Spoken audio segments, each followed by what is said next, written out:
নমস্কার বন্ধুরা, আমার চ্যানেলে আপনাদের স্বাগত। আজকে আমি কথা বলবো গোল্ডফিশ যখন বাচ্চা দেয় তো আপনারা কিভাবে বুঝবেন।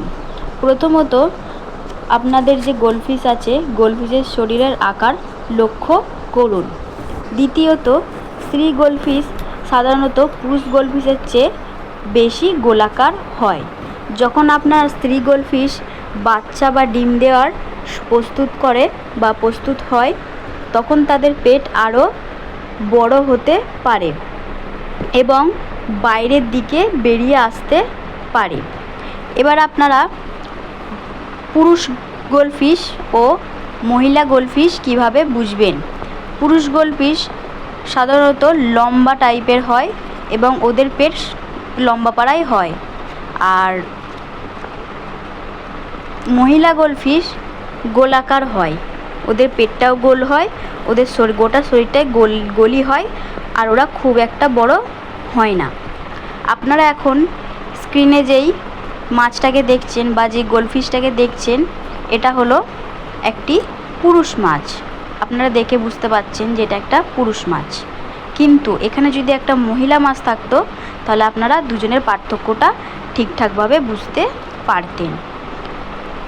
তো আপনারা আমার চ্যানেলটা সাবস্ক্রাইব করে পাশে থাকবেন এবং আপনাদেরকে আরও অনেক তথ্য দেওয়ার জন্য আমি আছি। আপনার একটা সাবস্ক্রাইব আমাকে ভিডিও বানাতে মোটিভেট করে। তো অবশ্যই একটা চ্যানেলটাকে সাবস্ক্রাইব করে একটা লাইক করে পাশে থাকবেন। ধন্যবাদ। আর আমার মতো যারা পশুপ্রেমী বা মাছ পছন্দ করেন বাড়িতে রাখতে, অবশ্যই চেষ্টা করবেন মাছের ট্যাঙ্কটা যেন পূর্ব দিকে থাকে, এটি বাস্তুর সাথে সংযুক্ত থাকে।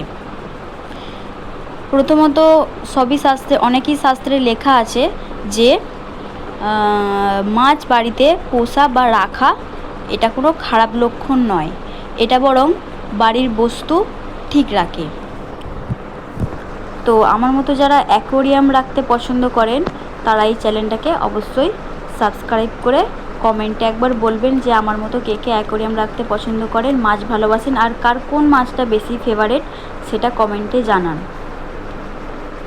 যে কোনো যদি মাছের নিয়ে বা কোনো কিছু যদি প্রশ্ন থাকে আপনারা কমেন্টে বলবেন, আমি সেই কোয়েশ্চেনের অ্যান্সার ভিডিওর মাধ্যমে আপনাদেরকে জানিয়ে দেব। নমস্কার। অবশ্যই চ্যানেলটি সাবস্ক্রাইব করে একটি লাইক করে পাশে থাকবেন। আপনার একটি সাবস্ক্রাইব আমাকে ভিডিও বানাতে মোটিভেট করে। ধন্যবাদ।